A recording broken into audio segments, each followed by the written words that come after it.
Guten Abend, meine Damen und Herren, und herzlich willkommen zu unserem Donnerstagabend im Museum. Wie bereits in der Einladung und wie auch auf unserer Homepage angekündigt, wird das heutige Gespräch in englischer Sprache stattfinden. Ich möchte aber nichtsdestotrotz kurz, bevor es wirklich losgeht, die Gelegenheit ergreifen, Ihnen, die Sie uns jetzt zuschauen, zu danken.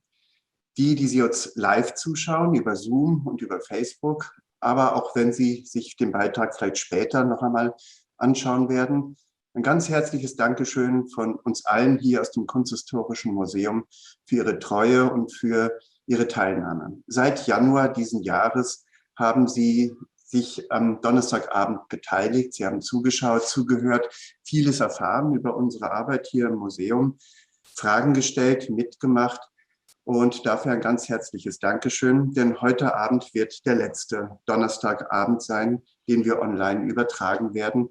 Wir werden in Zukunft analog hier im Museum mit Live-Publikum den Donnerstagabend fortsetzen. Wenn Sie also in der Nähe sind, in Wien oder in der näheren Umgebung und die Möglichkeit haben, bitte kommen Sie ins Kunsthistorische Museum und schauen Sie sich unsere weiteren Beiträge an. Es wird sich lohnen.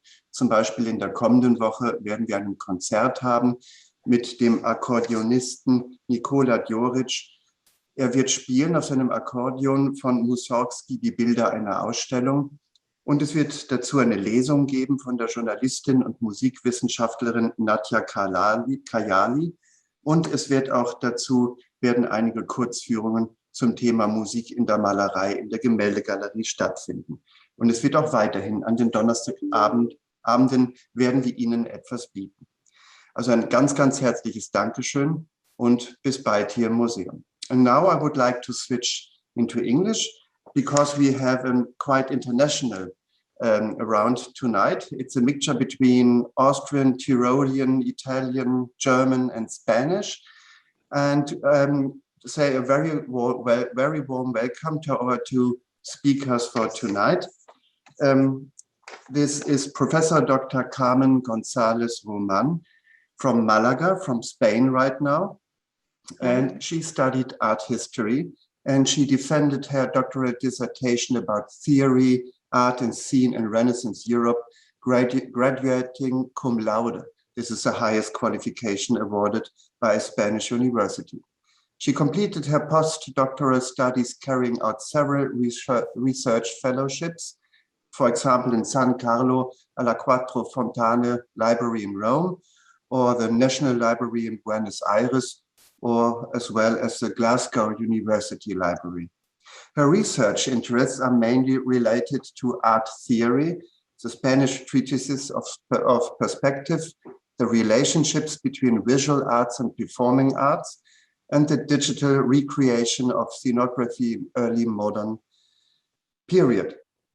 As a result of these areas of specialization, she has gained 3 research projects funding by the Spanish Ministry of Economy, Science and Innovation, and has published a significant number of articles and books, both as author and editor, among other papers presented at international conferences.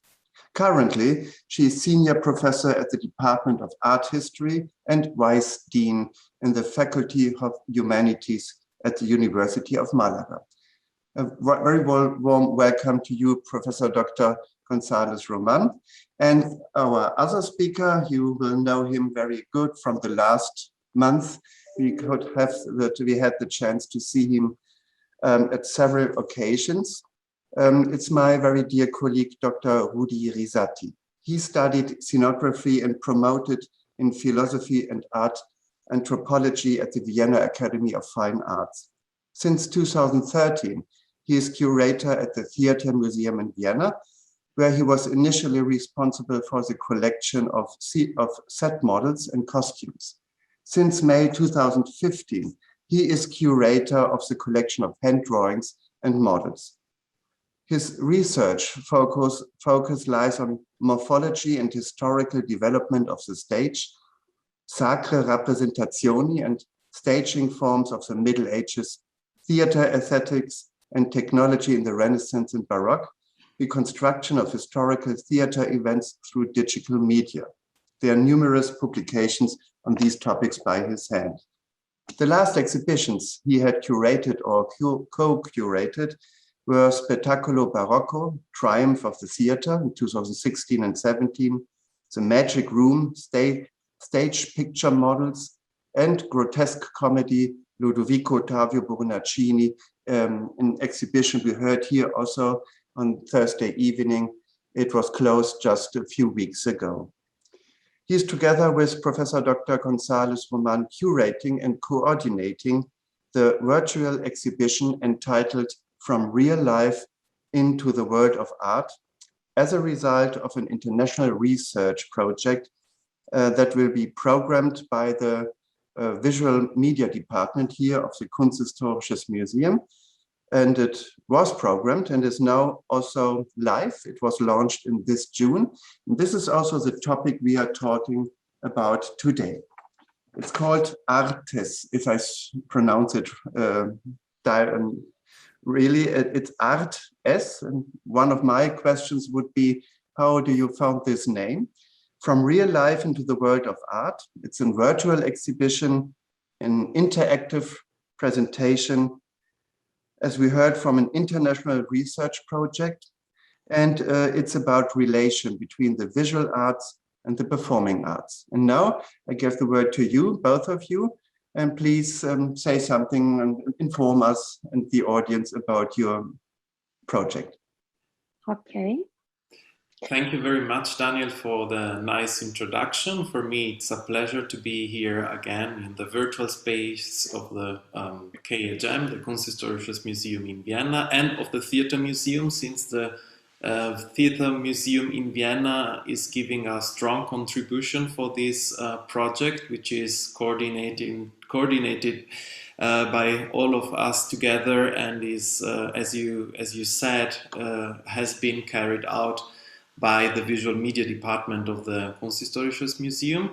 And it's especially a great pleasure for me to see again Carmen virtually. She's in Malaga in Spain, and we had a wonderful opening of this fascinating project there, enjoying the nice atmosphere in Malaga, but also putting all our efforts in trying to come to this wonderful result.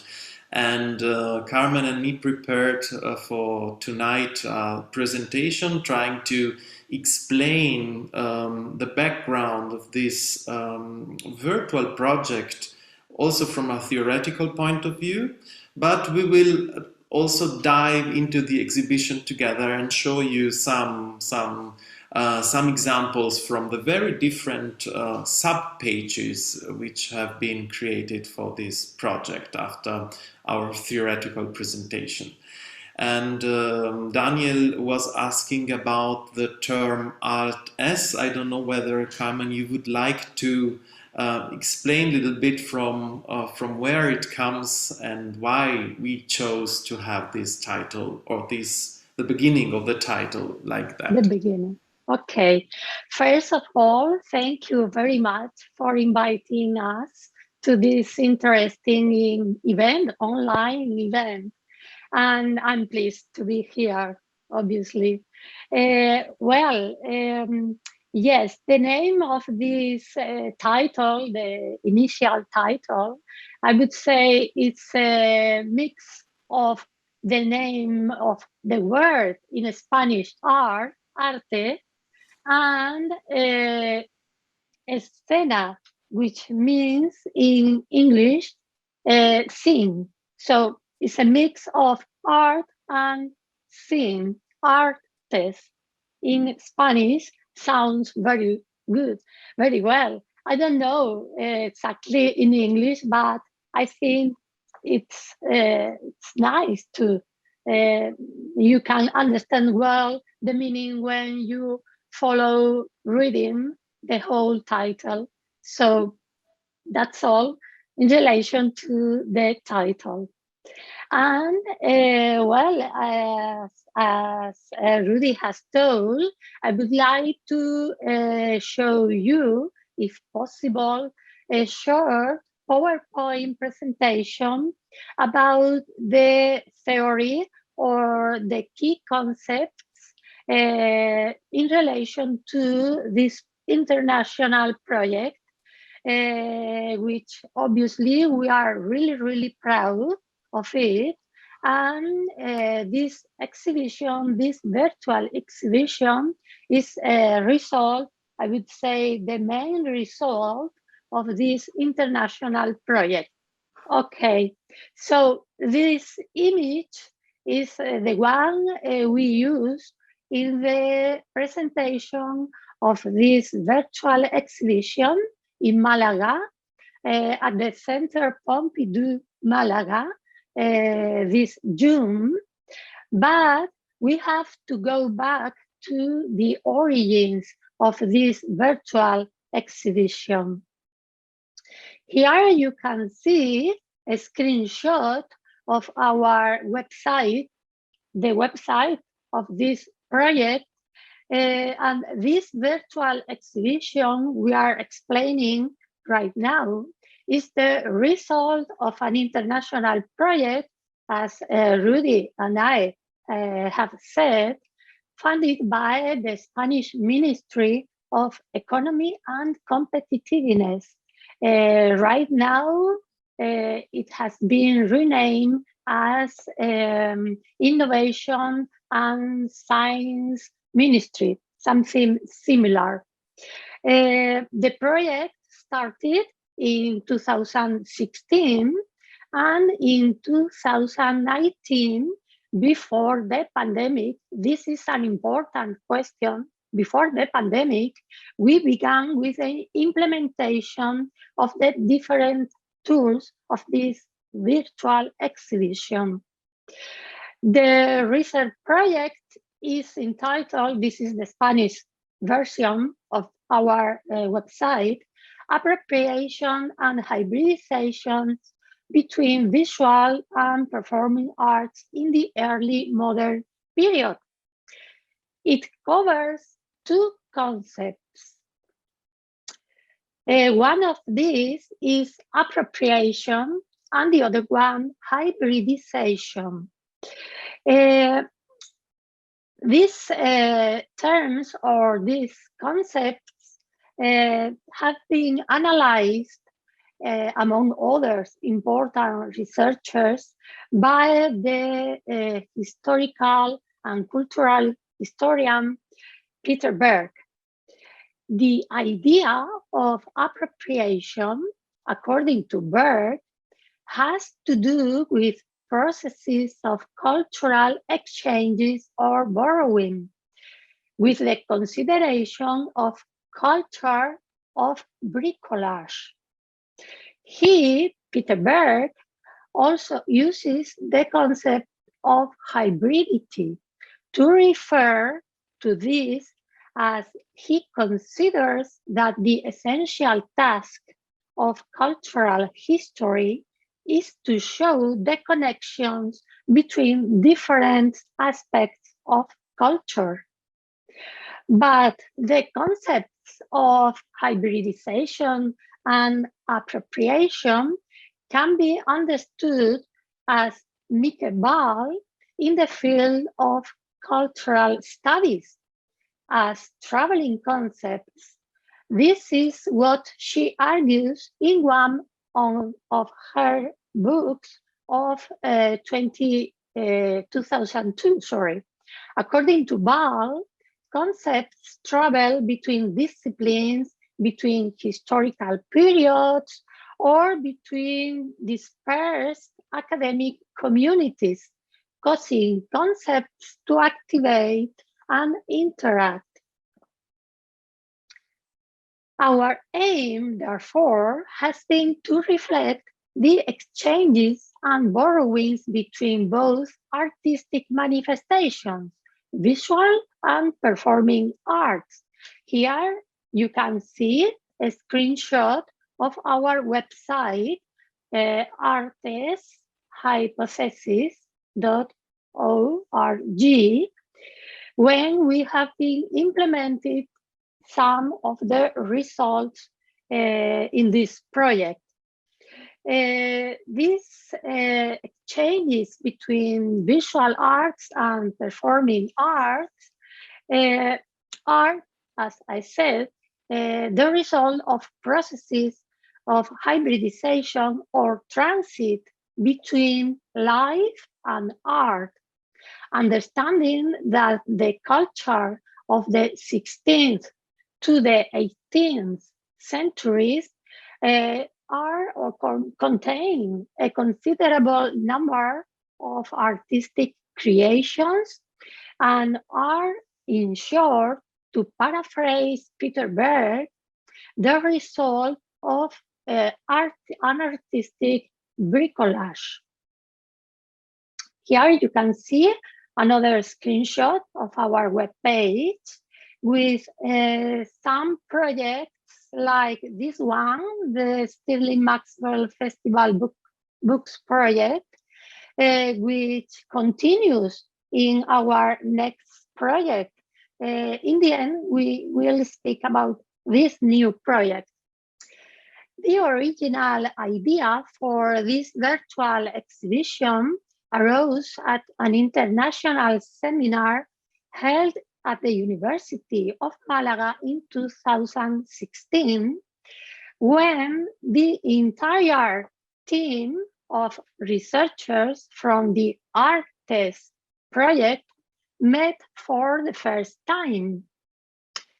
In a working session, the design of an exhibition was proposed as a way of disseminate the result of the project. However, given that the priority line of research revolves around ephemeral events in the early modern period, Dr. Rudi Risatti, here in the background, suggested the idea of implementing an exhibition in virtual multimedia format according to a model developed by the Kunsthalle or the Stabel Museum in Frankfurt as a digital mediation strategy, known as Digitorial.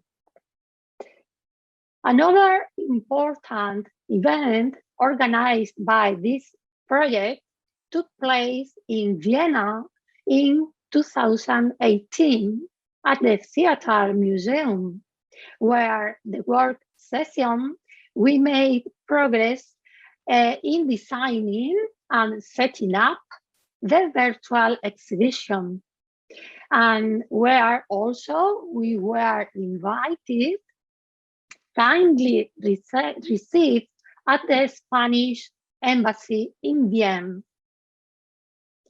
The last event organized by this project before the presentation of the virtual exhibition this year was held in Madrid and Malaga in 2019. On that occasion, also, those responsible for the digital strategy of important museums such as Museum del Prado, Prado Museum, or Kunsthalle from Frankfurt participated on it. Finally, the virtual exhibition was presented in Malaga on June. From Real Life into the World of Art takes its title from the words of a renowned art historian, Jacob Burckhardt, in his book, The Civilization of Renaissance in Italy, in which he devotes a chapter to festivals and defines them as a real transition between life and art. Burckhardt's legacy was continued in this sense by A.B. Warburg, and both in some way constitute the conceptual basis of this virtual exhibition. The purpose is, as I keep repeating, to show other moments of transitions between life and art. In short, this exhibition constitutes a virtual space halfway between an academic publication and an interactive art exhibition. To conclude, another important thing I would like to underline is that the exhibition design has meant a paradigm shift in the way of constructing a scientific narrative in the humanities by all the researchers involved in this project. As curators of the virtual exhibition, my colleague Rudi, Risatti, and I proposed to the authors of each tour a different way of conveying their research, forcing them, in the good sense of the word, to develop a storyboard including visual, audio, and textual content, as well as the order and animations to be implemented with the help of digital technology. With this change of paradigm in the way of translating a scientific story in the humanities, we also demonstrate that it is possible to combine creativity and scientific rigor, and that the design of a storyboard for this virtual exhibition is in itself a scenographic activity. Yes, that's all, and this is the list with all the authors who have collaborated with us in this virtual exhibition. Thank you very much, Carmen. And indeed, we will present each and every participant to the project, showing a little bit their own sub-page.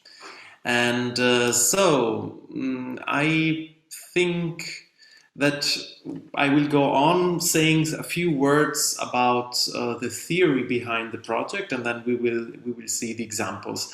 I must say that it has been a wonderful adventure to create this virtual exhibition, and you saw how much time, how long, how many meetings, and how many efforts we had to work to create to arrive to this result. And it is indeed the result of a large research project involving 18 researchers from 5 different countries, and which combines the iconographic material from several European and also non-European collections.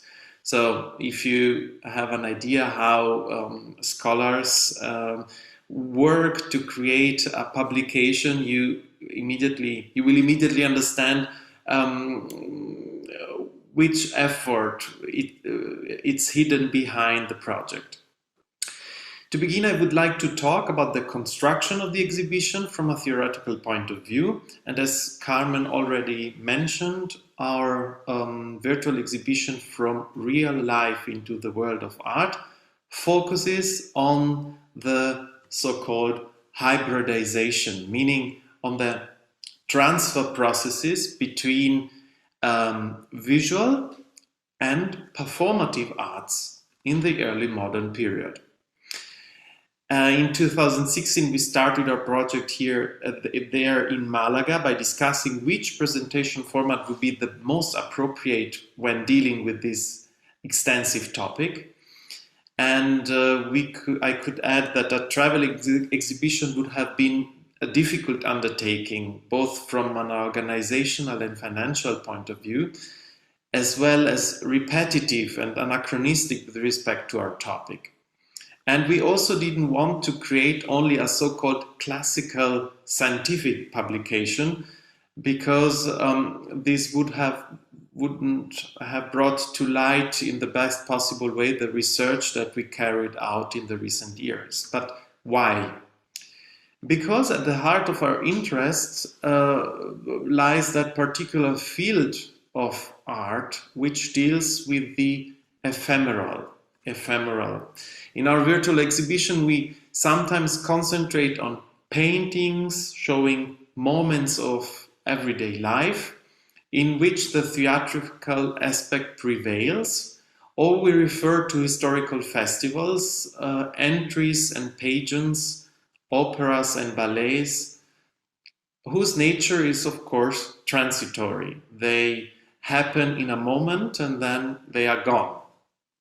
And so Carmen mentioned him already, as Jakob Burckhardt emphasized in the Civilization of the Renaissance in Italy, also die Kultur der Renaissance in Italien of 1860, such festivals marked the point of transition from real life into the world of art.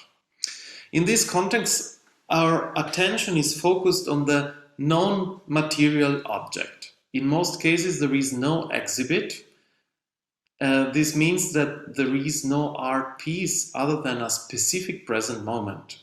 So our desire was to reflect on something which occurred in the past and therefore no longer exists today. In fact, after the completion of such an event, of a festival, a comedy, a horse ballet, just to make some examples, only fragments such as texts, images created afterwards, or even beforehand, musical notations, official description, or personal comments made by people attending, etc., remain with us. Even though following the dictates of representation and political influencing, the festive culture of the period between the 15th and the 18th century strongly developed an aesthetic of the present moment, and thus they laid the foundations for the modern concept of performance. By this, it made extensive use of transfer processes between different disciplines, like visual and technical arts, such as painting, sculpture, and architecture, and performative arts like music, acting, and dance, and of course, literature. That festive culture was centered on achieving impressive results on the stages, streets, or squares of cities and towns. And for these reasons, we thought that the best way to present the results of our research to the public would be to apply a similar approach, but using contemporary digital tools. In the course of the project, we soon realized that new technologies capable of combining different contents like texts, images, and audiovisual elements would be the best strategy to make at least some aspects of the glamorous festive culture of the early modern period visible to our audience.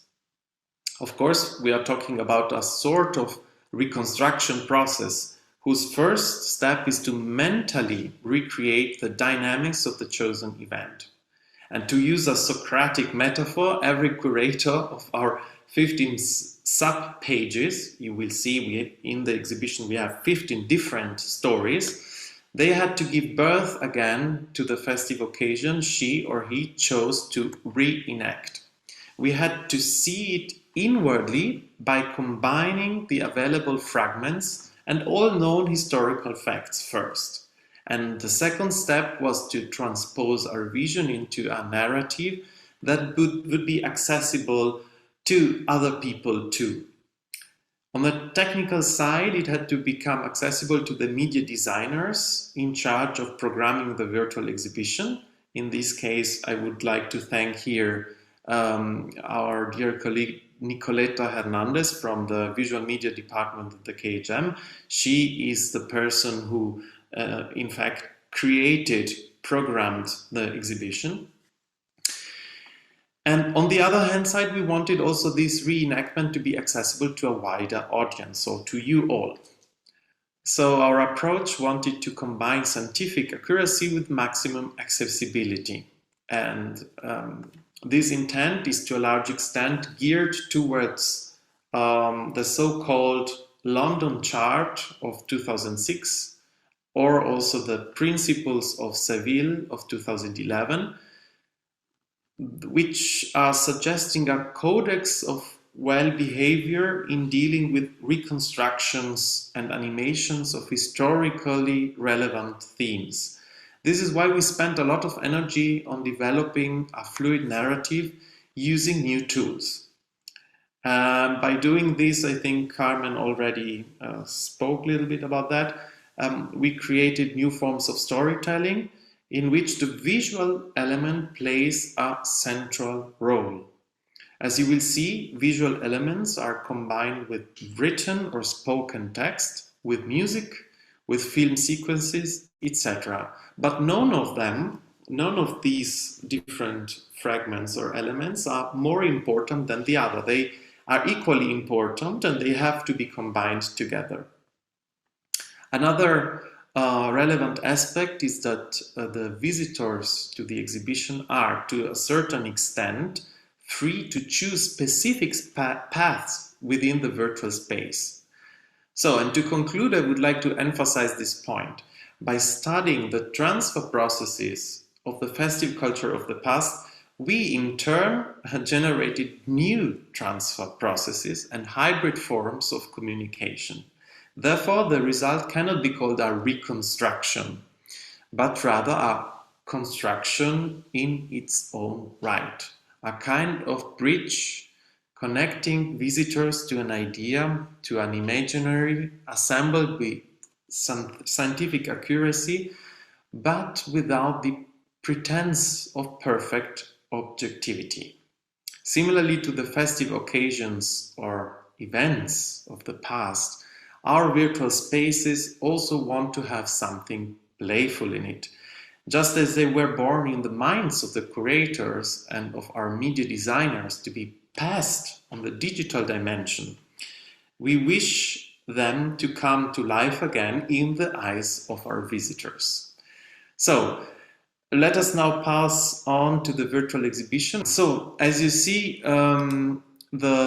this is the main page of the virtual exhibition Artes from real life into the world of art, and here you have the 15 different stories set up by us and by our colleagues, of course, from all over Europe, and it looks like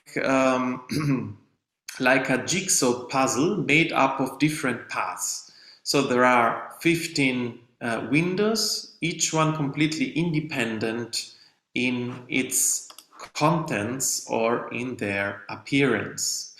So, and I would like now, so here you have the introduction, you can read a little bit about the project, but then you are invited to access the different 15 spaces. And I would like to open the first one. This is Carmen's, Professor Carmen González-Román project entitled Scenography and Venetian Painting.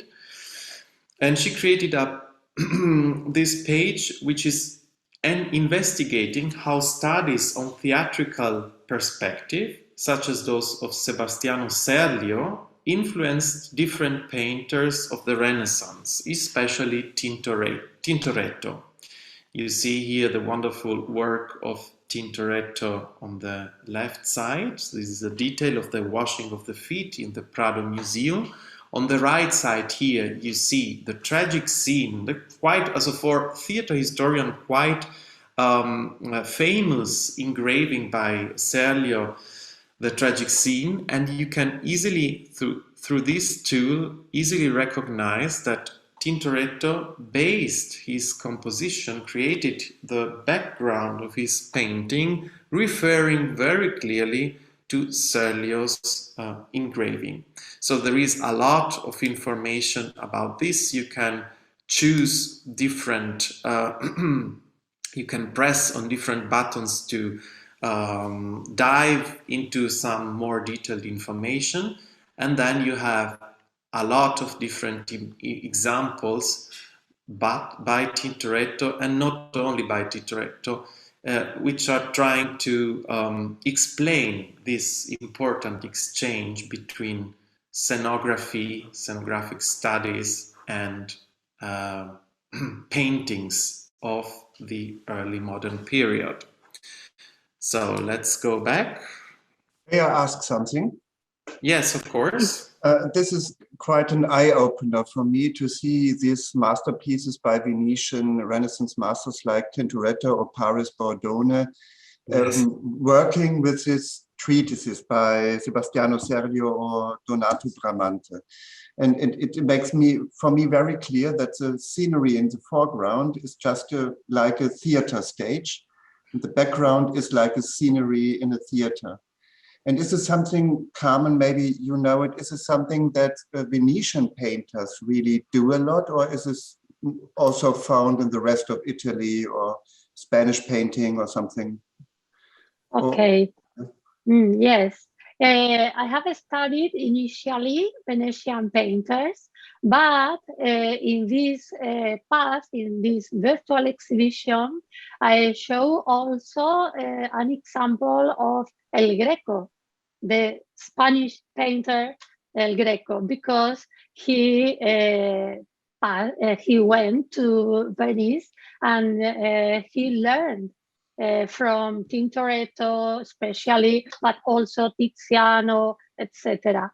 This is a particular research focused on Venetian painters, but obviously there are another painters who used this kind of scenery as a background on their paintings. In fact, one of the articles I mentioned at the end of this virtual sub-page is one that I wrote 2 years ago, and is entitled Meta-Scenography. So I analyze some examples of paintings since 16th century to 20th century, from Tintoretto to Picasso, for example.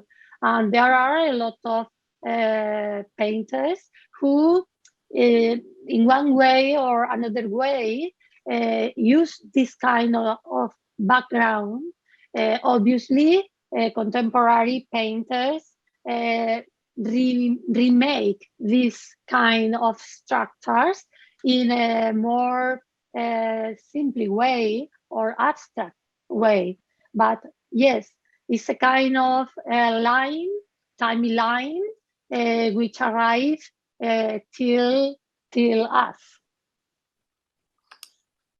Thank you very much. As you see, at the end of each and every project, there is also the sources, and are selected by literature, by bibliography, and Carmen mentioned the publication, and there is also digital resources to link to other pages which are also important. So let's go on. I think, Carmen, it's your turn. Yes. Yes, Rudi, Risatti, here you are. The contest between air and water, animated reconstruction of a Baroque horse ballet. Here, Rudi Risatti presents a short animated film reconstructing a magnificent ballet on horseback held in Vienna in 1667 on the occasion of the arrival of the Spanish Infanta Margarita Teresa at the imperial court of Leopold I. You can click on it and we can see. You want me to click? Well, we can, but it takes then around 9 minutes. But of course, you can click. It's in this case, the project is a video. In 9 minutes, it tries to explain the story of this horse ballet and how it happened and how it has been carried out, using all the different pictorial materials at our disposal. So we have different etchings and they have been combined together to reconstruct the event and to give an understanding for that. So you are invited to have a look of this video for yourself later if you want to see this. I think we shall go on because we have a lot of different projects to present. In her page, A Stroll Around El Prado in 17th century Madrid, Scenery and Scenography of the Court, Concepción Lopezosa Aparicio, presents a painting from an Austrian collection, to be precise, in the Hoch Osterwitz Castle in Carinthia, showing, let me go to the painting. So this is the painting we are speaking about, and you have a chance to dive in and look into the details. And so her project, her page is showing many details from exactly this painting and many details of the bustling life on the Paseo del Prado at that time. So this painting from the early 17th century is showing exactly the pathway where on one side you have the Prado today, and which of course didn't look like today. If you go to Madrid, it looks very different.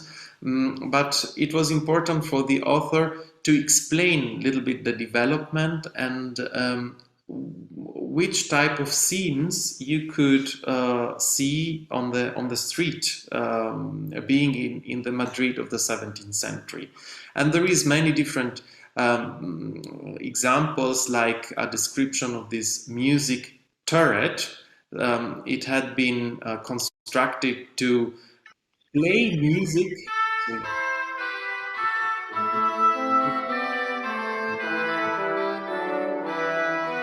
So this is a music of the time, and so there was a kind of background music going to that place. So it's a very extensive project, and you through this button you can always go back to the map and then discover other different points.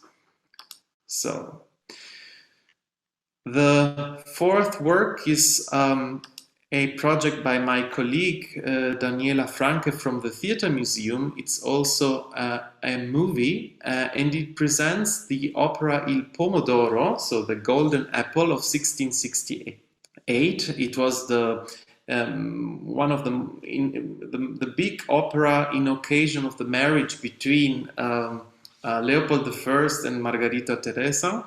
And it was an opera. The real performance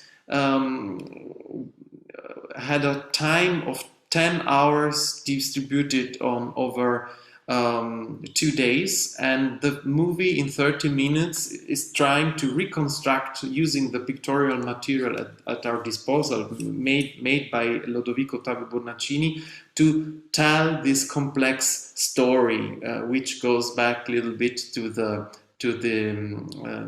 judgment of Paris, so the Golden Apple.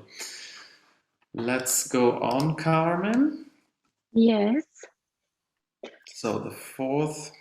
The next one. Yes, right. This. In this space, good architecture, in Spanish, buena arquitectura, Victoria Sotocava and Isabel Solís Alcudia thematized Juan de Villanueva's ephemeral constructions for the proclamation of Carlos IV in Madrid in 1789.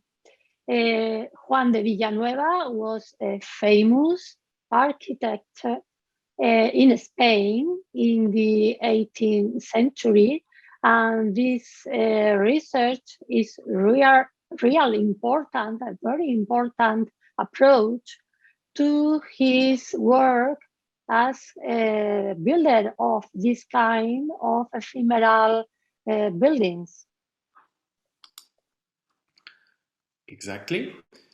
Hilary McCartney, she's our dear colleague from Glasgow, proposes a rereading of an important festival book. It's Torre Farfans, Fiestas de Sevilla, but from the perspective of the Scottish collector Sterling Maxwell, who in the 19th century was a passionate scholar of the festive culture of the Iberian context. So this is a engraving showing his library, and this is actually the book we would like to, the red book is the book Hilary wants to show to us, to present, and if you open it, you can discover so many different things, especially about the festivals, of course, of Seville of the time. So she is presenting, in fact, two different dimensions. The festivals in Seville of the 17th century, where in the book contains these wonderful pictures and engravings, but also the collector activity of Sterling Maxwell.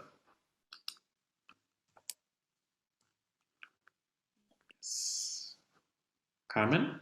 Yes, the next one, the hidden machinery in the Florentine theatrical tradition of the 15th and 16th centuries, is Alexandra Bucari topic. She explains how sacred representations such as the Annunciation were staged by means of complex stage machinery mounted in the domes of the churches in Florence, like this reconstruction Rudi has shown us before these images, which is quite instructive in the sense of imagine how this machine worked at that time inside the churches in Florence. Quite interesting too. Right, exactly. And this is the reconstruction made by Alessandra and her sister. They created this image so that we can understand a little bit that the paintings she was citing and showing along her page are to be thought also a little bit like that. So that something is moving and coming, as Vasari is explaining also that Holy Mary or the angels or the angel Gabriel is descending from the top of the dome right to the ground of the church. So the next work by Teresa Zapata Fernandez de la Hoz, let me see, the project is here. She offers an iconographic analysis of the triumphal arch at the Puerta del Sol in Madrid for the royal entry of Marie-Louise d'Orléans, which took place in 1680. And she's first showing the exact place where the arch had been constructed, and then she shows so then the different steps in the procession going to the royal palace during the entry. And then you can see, as you see here, so this is the engraving of that ephemeral construction, and you can study the iconography of all the elements present here, which in part were flat elements, so paintings, and in part they were sculptures. So if you press on one of them, you can learn a little bit about them and study the iconography of the different figures. It's a very powerful tool to explain also the different levels of artworks. Okay, next step is, I'm not sure, here, yes. Next step is Baroque Lisbon, Power and Representation, where Susana Varela Flor presents a work by the Dutch painter Dirk Stoop, showing lively scenes on probably the most important square of Portugal, the Terreiro do Paço.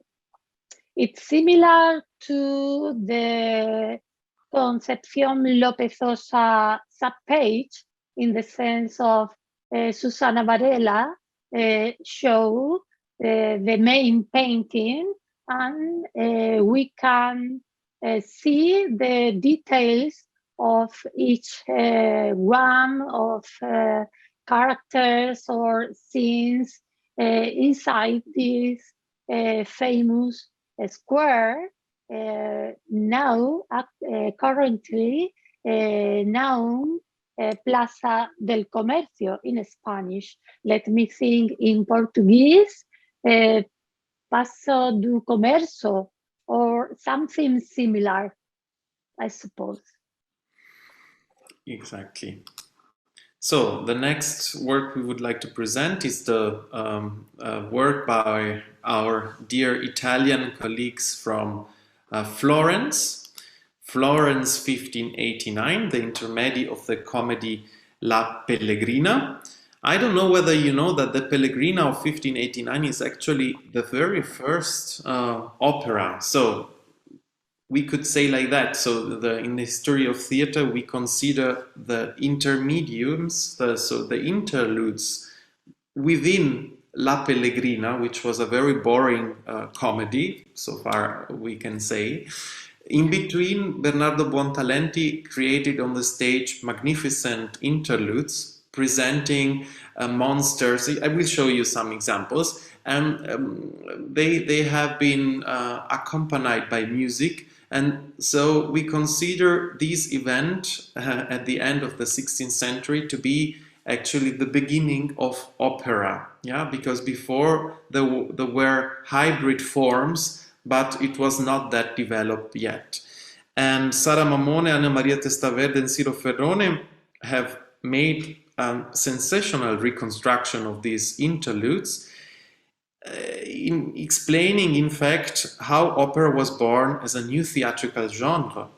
So it was in occasion of the marriage of the Grand Duke Ferdinando I de' Medici with Christine of Lorraine. So you have some details about their marriage. You have a plan of Florence showing the most important places. And then you literally dive, entering into this reconstruction model of the Florentine Uffizi. You see them here. You literally dive into the building, searching for the theater space, which is not existing anymore. So this is a model reconstructing that magnificent theater of the time. And then the story starts. So for each, so there is some further information about the staff, about the main participants, but in fact, the most important point is the explanation of the different interludes. I would like to show you the movie of the third intermedio, which is quite funny, with title Apollo Pythios Fight.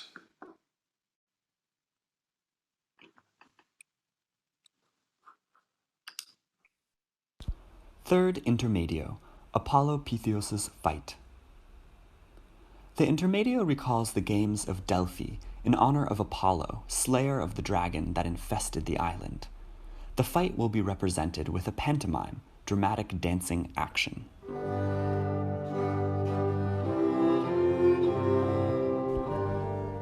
Nine pairs of singers enter the scene from the right and 9 from the left, the citizens of Delos, who complain about their fate. From the back of the scene appears the head of a dragon breathing fire. From up in the sky, the god Apollo descends onto the stage. The pantomime fight begins. After an arduous struggle, Apollo fires a deadly arrow and the dragon perishes. Once the dragon has been defeated, the citizens of Delos sing a song of thanksgiving and leave the scene.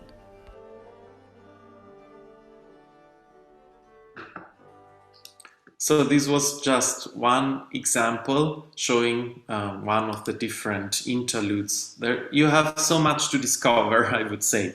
So, Carmen, the next one is the look of the gods. The look of the gods, yes.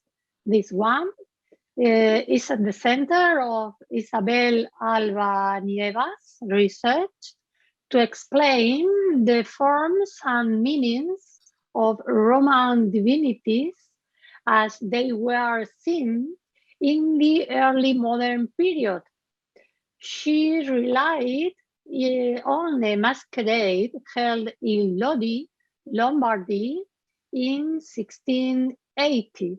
And Isabel Alba is particularly interested in show and explain not only the symbology of these gods or goddess, but also she explained the quality of the material used in this kind of dresses, and the texture and all the colors usually used in this kind of masquerade or dresses.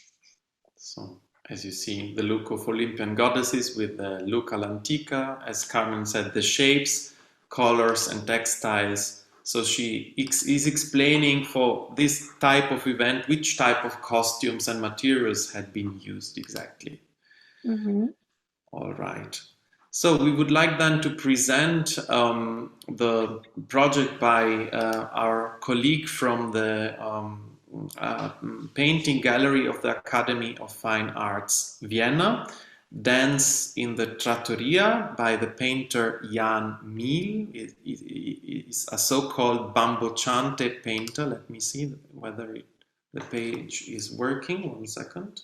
Sometimes we need a better connection. Right, now it works. Oh, okay. And so it's all about a painting by Jan Miel. Let's try to see. I think. So, I think. Oh, okay. So this is the painting. Now my internet connection is not that good at the moment. So now we have the painting by Jan Miel, and Claudia Koch created this page through which you can press on each and every figure and learn more about them. It's a painting which was exhibited also in the exhibition Grotesque Comedy Lodovico Ottavio Bornacini. Now it works perfectly. You can have an insight and learn more about the biography of Jan Miel or about mask festivals. And it's presenting a feast, a celebration of Commedia dell'arte group, which probably had a performance, and now they earn a little bit of money by having the performance outside on the streets, on the roads, and they are going back to the courtyard of a restaurant, of a trattoria. So this is the title of the painting, Dance in the Trattoria, and they are having a nice time together, eating or drinking something like Arlecchino and Dottore, playing music, eating something. There you see that lady eating something which looks like spaghetti, and you can press on each and every detail and discover more about the details of the painting. So you have also noises like the kitchen right here, etc. There is some different very nice effects which make the painting and the story behind it very lively. And the last 3 projects are not yet there because this is a modular concept. So this exhibition will grow in the future, and so this work, Innsbruck 1580, the Colorado wedding in Innsbruck, let's bring it to life, will be the project by our colleague from Ambras Castle, Veronika Sandbichler, in Innsbruck. And it will present a pageant full of mythological and fantastic figures from 1580, organized by the Prince of Tyrol, Ferdinand II, on the occasion of the wedding of his court chamberlain, Kolowrat. Ferdinand himself appeared at this magnificent event as Jupiter, the highest of the Olympic gods. And this page will be ready in a few weeks, so this will be something new you have to discover. Carmen?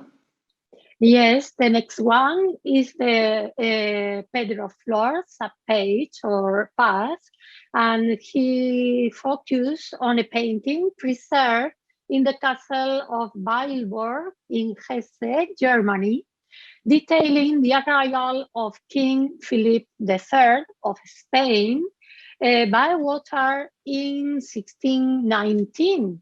This page also will be opened in short and will bring light many details of Lisbon before the great earthquake of 1755. And for the Imperial Carriage Museum, the Kaiserliche Wagenburg in Vienna, Monika Kurzel-Rundscheiner revives the fascinating world of Baroque courtly sleigh rides in winter. The large format painting of a Viennese sleigh ride from 1765 shows an astonishing interviewing of courtly ceremonial and princely representation. And this page will be also ready in a few weeks. Maybe some of you know the huge painting at the Imperial Carriage Museum close to Schönbrunn. And Monika Kurzel-Rundscheiner, our colleague there, decided to study and to work with this object, presenting all the details in a short animated video. So these were the most important information about the different projects. And as you see, it's a very complex and very huge exhibition with different spaces and with a lot of contents, and you are invited to discover yourself this dimension. I think we worked very hard to find new way of storytelling, and as we said at the beginning, I don't know whether Daniel, you have any question till now, if there is any comment. Of course, the people from our audience are also invited to put questions if there is any. As I said, the exhibition will grow, so will expand in the next period. So we are working on three further steps, the three different new sub pages by the colleague in Ambras of the Imperial Carriage Museum and from Portugal in Lisbon. But then we don't know, maybe there will be a further evolution of the project. There are two questions, just for the two projects you two developed for the virtual exhibition. For you, Professor Dr. González-Román, is the question, is there just the architectural background took by the architectural treatises like Serlio, Bramante, or is there also something from natural scenery background from theater that were took by the painters for their compositions? So you mean if, for example, Tintoretto took this kind of scenery background from other painters or just from the scenery? Or I'm not sure about your question. And we can see, for example, Paris Bordone or Tintoretto taking architectural details from Serlio, for example. Do they also work up? I think there should also be sceneries for theater just showing nature, a garden, a wood, or something like this. And is there also something in the Venetian paintings where we can find that Tintoretto or somebody else took natural details from theatrical sceneries? Okay, yes, I'm focused mainly in this kind of architectural scenery, but we can think about Serlio's treatise, when you can find also the satiric scene, when you can find a natural landscape. But this kind of architectural background, I would say, is a convention really useful for painters, who are interested in perspective. I initially started researching perspective treatise, and this way I arrived into this amazing issue, and I discovered that an important way of demonstrate the ability of painters in relation to perspective was using this kind of background.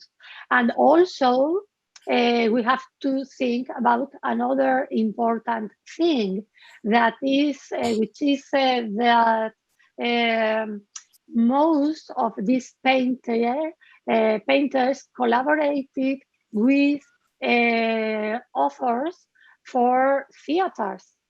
In fact, Serlio constructed an important scenery for the Hospital of Charity in Venice, and the relationship between Serlio, Tintoretto, and the poets in Venice at that moment was really strong. So the changes between them was very, very important to understand the development of this kind of sceneries. Thank you very much. So I think we all can learn a lot from this very great site and virtual exhibition. I can imagine how much work it was to construct it, and how much research is behind it. And other different to the ephemeral and lost things you are bringing back to life, like the ballets or the other things. This project will be last for a longer time. So there's no end for it. Am I right? Hopefully. Well, theoretically, there is no end. Whatever we did is available, is accessible to each and everyone from all over the world. So this is something nice, which connects people from all over, and scholars, but also people interested in knowing more about the specific theme. I think an important point is also, if you are, for example, searching the Triumphal Arch of 1680 in Madrid, at the Porta del Sol, or the Horse Ballet of Vienna in Vienna 1667, or the Pomodoro, or Tintoretto and scenography, in Google or some other researching page, this exhibition will pop up. So this is the interesting thing also of the concept, that the different themes are you can find them also making some research on the web. The only thing there is, we never think about that in this period of digital projects, that these projects from the technical point of view have also a kind of expiry date. So like the point is that behind the effects you see, the images being animated, etc., there is a lot of programming, and this programming is evolving month from month, year to year, in a very quick way, so that we are not sure whether in 5 years, so this is what our technician tell us, we are not very sure that whether in 5 years we will be able to maintain the page in this quality without doing any maintenance, you know. So for now, the exhibition will be open at least for 2 years, 2 years and a half, probably longer if possible, and we will expand it. But nothing is forever. So we live in big changing technical times, so that's the reason why we need every 2 or 3 years new smartphones. Yes. Exactly. Thank you very much. And for your work, for your presentation. Thank you, Carmen. Thank you, Rudi. Thank you, everybody watching us. And for a special greeting also to a Spanish island, to Gran Canaria. I know there is a person looking every Thursday, but also to other areas of Europe, wherever you are, so in Austria, in Vienna. Thank you very much. At last, I would like to switch to German again und mich sehr herzlich bedanken noch einmal bei allen, die dabei waren. Ich habe Sie schon auf den nächsten Donnerstag aufmerksam gemacht, auf das Konzert Akkordeon und Lesung. Und ich darf Sie dazu nochmal herzlich einladen. Ich freue mich, wenn wir Sie alle live im Kunsthistorischen Museum sehen. Ich darf mich auch bedanken bei den Kolleginnen, die uns im Hintergrund betreut haben. Tina Madel, Tanja Stiegler und Patricia Gebel. Thank you to Malaga. Thank you to the Theater Museum here in Vienna. And to all of us, and hope to see you soon here in the museum. And we shouldn't forget that but on some Mondays, we have still online lectures held here from the museum. So we will not end our online performance. Look to our homepage and you will see that on some Mondays we invite you to follow our online lectures. Thank you very much. And Daniel, we also, from our side as curators of the event of tonight, thank you very much to you for the introduction. But I think maybe we can say it also from all the audience of the Donnerstagabend im Museum series. Thank you very much for conducting and organizing this wonderful event series. There is also a lot of work behind that. People can feel and see this, and I think it was wonderful to participate at this type of events organized by you. Thank you very much. Thank you very much. And hope to see you soon again, and bye-bye and good night. Thank you very much. Bye-bye. Goodbye. Bye.